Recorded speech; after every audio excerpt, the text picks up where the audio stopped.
ክፍሌ ላትገባ ተባብለን አይደል እንዴ? አልቻልኩም። በቃ ድንገት ናፈቅሽ።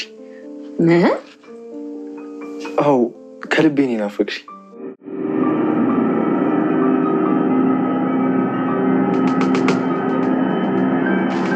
አባዬ ቤት ውስጥ ነው ያለው። ሊመጣ ወይም ደግሞ ሊሰማ ይችላል። ናታን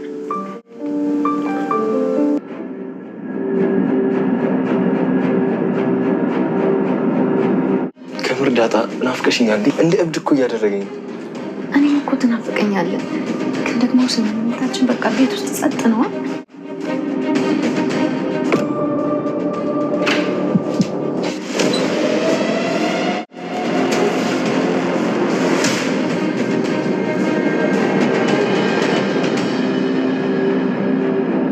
ወይኔ ጉዴ!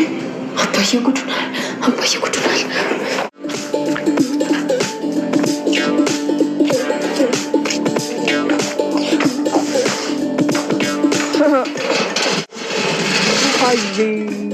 ቆንጆ እኔም ኤቢ ያለች እንዴ? አዎ። ምን እያደረገች ነው? እኔ እንጃ። ለምንድን ነው ስልክ ማታነሳልኝ? ውሃይ እስኪ ሂጂና ጥሪልኝ። እንብዮ ራሴ ሄደ ነገር ሰው ይደብረዋል አይደብረውም? ማቲ ዝም ብለሽ እንደመጣልሽ ነው የምታወሪው። ባለጌ የሚለው ቃልማ ያንስሽ። ታዲያ አንተ እስኪ ችላኪች ምን ያልከሰከሳል? ወንድ ልጅ አይደለህ እንዴ? እኔማ ማየና አባዬ ተረግሞ የወለዱሽ ነው ይመስልኝ። የዳጣና የናታን ፍቅር እንግዲህ ግልጽ ሆኗል። እሱም እንግዲህ ፍቅራቸውን ሲገላለጹ ወድሻለሁ፣ ወድሃለሁ፣ ናፍቀኸኝ፣ ናፍቀሽኝ፣ ፍቅርሽ በልቤ ውስጥ ገብቶ በደም ስሬ ገብቶ እያለ ናታን ፍቅሩን ሲገልጽና ዳጣም ደግሞ በተመሳሳይ እኔም እኮ ናፍቀኸኛል፣ እኔም እኮ ወድሃለሁኝ፣ ግን እኮ ደግሞ እዚህ ቤት ውስጥ ጋሽ እንዳያይ እባክህ እያለችው ነበርና እንግዲህ የዚህ ባባሉ ደረጀ አጋጣሚ ወደዛ ሲመጣ ድምጻቸውን ሰማ ማለት ነው። በመጨረሻም እንግዲህ ዳጣ ክላስ ስለነበሩ ክላሱን ከፍቶ ገባ። ሲገባም እንግዲህ ዳጣና ናታን አንድ አልጋ ላይ ቁጭ ብለው ነበረ። በዛም እንግዲህ ደረጃ በጣም ነው የደነገጠው። እውነት እስከማይመስለው ድረስ ህልም እስከሚመስለው ድረስ እንግዲህ ላያቸው ላይ ነበር የደረሰባቸው። በዛ ላይ ደግሞ የተባባሉትን ቃላት ሰምቷቸዋል። በቃ እንዴት ብዬ ልንገራችሁ ቤተሰቦቻችን። በነገራችን ላይ ካሁን ቀደም መጀመሪያው ላይ አካባቢ አንዳንድ ነገሮች እያወሩ ነበረ። ግን ዳጣ አረ ምናምን ብላ ያው በግግምና በዛ ላይ ያው አራድዬ ስለሆነች ነገሩን እንትን ለማለት ሞክራለች። ግን እውነት ከእውነታው የትም ስለማይሸሽ ምንም ቢደብቁት የማይሆን ነገር አይሆንም። ዛሬ እንግዲህ በሚገርም ሁኔታ መጥተዋል ማለት ነው። ደረጀም እንግዲህ ይሄን ነገር አውቋል። ግን ናታንም በባለፈው እንዳትደብቀኝ እንዳትሸሽገኝ ብሎ በሚገባ ጠይቆት ነበረ። ግን ናታን ያኔ ለመናገር ፈርቶ ነው ማለት ስለሚያከብረው ደረጀን በጣም ስለሚያከብረው በቃ አባዬ እንደዚህ ነው ብሎ መናገር ስላልፈለገ በጣም ፈርቶ ተንቀጥቅጦ አረ ምንም የለም አባዬ በቃ ምናምን ብሎ ነገሩን እንትን አደረገው ማለት ነው። ከዛን ጀምሮ እንግዲህ ናታንና ዳጣ ቤት ውስጥ ላይገናኙ አብጌልን በባለፈው ቪዲዮ ስለቀረጸቻቸው ወይዘሮ ማርታም ስላየቻቸው ጥያቄዎችም ስለበረቱ ደረጀም ማርታም ያን ተደራራቢ ጥያቄ ስለጠይቋቸው በቃ ባለፈው ደግሞ ናታን ክላስ ዳጣ ስትገባ ፎንቃዬ ብላ ስትገባ እንግዲህ ፎጣዬም ብዬን የመጣሁት ምናምን ብላ ነገሮችን ለማረሳሳት የሞከረችበት መንገድ ነበረ። ግን ያው ወይዘሮ ማርታ ነቄ ስለሆነች ሁኔታውን በደንብ ስላየችው እንትን ብላለች ማለት ነው። ከዛም እንግዲህ ሆና ብላ እንግዲህ ነገሩን ያው ግን በጣም ነው የደበራት ወይዘሮ ማርታ። ምክንያቱ የደበራት ደግሞ እንደሚታወቀው ልጇ አብጊል ለናታን ምን ያክል ፍቅር እንዳላት ታውቃላችሁና በዛ ምክንያት ነገሮችን በቃ ከሱ ጋር እንደዛ አይነት ሪሌሽን እንዲኖራቸው ስለማትፈልግ ለናታን ወይም ለማነው ለአብጌል እንኳን ባይሆናት ዳጣና ናታን እንደዛ አይነት በፍቅር ውስጥ ሆኖ አንድ ቤት ውስጥ እነሱን ስታይ አብጌል እንደምታውቁት በጣም ስለምትቀና በጣም ስለምትናደድ እሱን ነገር ከማሰብ አንፃር ነው እንግዲህ ወይዘሮ ማርታ ይሄን ነገር በጣም የተጸየፈችው። ሲቀጥል ደግሞ እሷም ጭምር ቅናት ነገር ተጨምሮባታል ማለት ነው። ምክንያቱ ደግሞ ያው እንደምታውቁት ለልጇ አንድ ሰው ለራሷ ለልጇ የተመኘውን እንትን እሷ እንትን ማለት እንዴት ይሆናል ማለት ከውጭ የመጣች ልጅ ስትታይባት በቃ ከምላችሁ በላይ በጣም ከባድ ነው ቤተሰቦቻችን። ቢሆንም እንግዲህ ምን ከየትም አይደረስም። ፍቅር ጎራይ ጋርደው ተራራይ ጋርደው ፍቅር እኮ ሹም አይፈራም። የሚገርም ነው።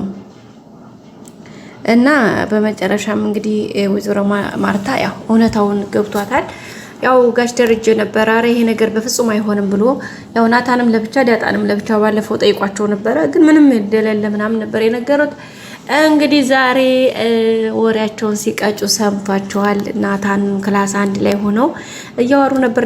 ደረጀ የደረሰው ደረጀ ሲደርስ እንግዲህ በጣም ነው ደነገጡት። ድንጋጤያቸው ራሱ እኮ ይናገራል። እንግዲህ ናታን በጣም ነው ደንግጦ ካልጋ ላይ ከተቀመጠበት ብድግ ያለው። በቃ አሁን ምን ብለው ሊዋሹ ይችላሉ? ደግሞ ያሉትን ሰምታችኋል። በቃ ናፍቀሽኝ እኮ አልቻልኩም ምናምን በየክላሳችን እንዳንመጣ ዝግ ቤት ውስጥ ግቢ ውስጥ ምንም አይነት ነገር ላናድርግ ተነጋግረን የለም እንዴ ለምን ነው የመጣሁ ምናምን ትል። በቃ ናፍቀሽኝ አልቻልኩም በቃ ሙሉ ሰውነቴ እኮ ካንቺ ከሆነ በቃ ምን ላድርግ ነበር ያላትና እሷም እንዴ እኔም እኮ በጣም ተናፍቀኛለህ ግን ደግሞ ምንም ማድረግ አልችልም ምናምን ነበር ያለችው። ያው በመጨረሻም እንግዲህ ደረጀ ደርሶባቸዋል። ምን ብለው ሊዋሹ ይሆን? የሚገርመው እሱ ብቻ ሳይሆን አብጌልም ትመጣለች። አብጌል እንዳያችኋት በወዳ በኮሊደር ብቅ ብላ ውሃን እያየቻት ነበረ። ውሃን ደግሞ ሰው አግኝታ ወይዘሮ ማርታ ሂደሽ አፈር አምጪላት አፈር አመረኝ ብላ ሰላም ማለት ነው እና ለሰላም አፈር ከዛ ከተከመሩ አፈር አምጪላት ተብላ ሂዳ ነበረ። እንግዲህ ውሃ ሂዳ አፈሩን አምጥታ ግቢ ውስጥ ለራሷ እየበላች ነበር ማለት ነው። በሲስተር አምጥታ አምጪ የተባለችው ለሰላም ነው። እሷ እየበላች ነበርና መምራበሽ ነው ተፊ ብትላት ማለት ነው። አርጉዝ ነኝ አምሮኝ ነው አለች። ለሰላምዬ እናቴ አምጪልኝ ብላኝ ነው አመጣሁት እኔ ራሴ እየበላሁ ነው አለች ማለት ነው። በጣም ነው ያሳቀችን ውሃ ማለት ነው። እና እንግዲህ አብጌል እሷን አይታ መጣሁልሽ ብላ እንግዲህ በዛ ዙራ ልትወርድ እየመጣች ነበረ። እንግዲህ እዚህ ጋር ያው ታውቃላችሁ በዳጣ ክፍል አጠገብና በናታን ክፍል አጠገብ ስትሄድ በየትኛውም ቦታ ስትሄድ በቃ ጆሮዋን ጣል አድርጋ ማዳመጥ ሱሷ ነው ያብጌል። አሁን ደግሞ ድምጽ እዚህ ጋር ስለምሰማ ያው ጋሽ ደሬ ገብቶ በሩን ዘግቶታል፣ ግን ታዳምጣለች ታውቃላችሁ።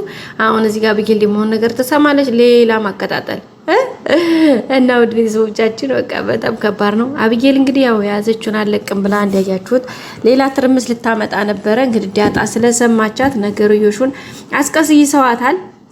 ያስቀየሷትም እንግዲህ እንትን ነው ማለት